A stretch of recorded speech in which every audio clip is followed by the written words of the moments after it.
trying to create new habits can be hard, but there are different things that you can do to kind of help yourself out, like asking Copilot to plan your day or asking it to help you prioritize your task. It's really just a matter of getting used to using Copilot on a daily basis. You can ask it that, hey, look, I need to start scheduling breaks.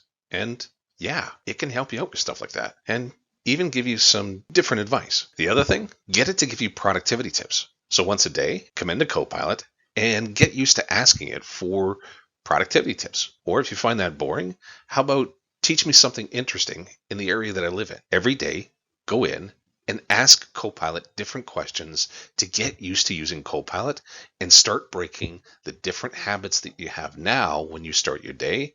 And instead, try starting your day with Copilot. Copilot can help you be creative. It can help you learn different words if you're trying to learn a new language. What a great way to do that. But also a great way to get you using Copilot and getting Copilot in front of you all the time. Icebreakers to start conversations, you got lots. But you just have to have a reason to use Copilot and work it into your day so it becomes part of your day.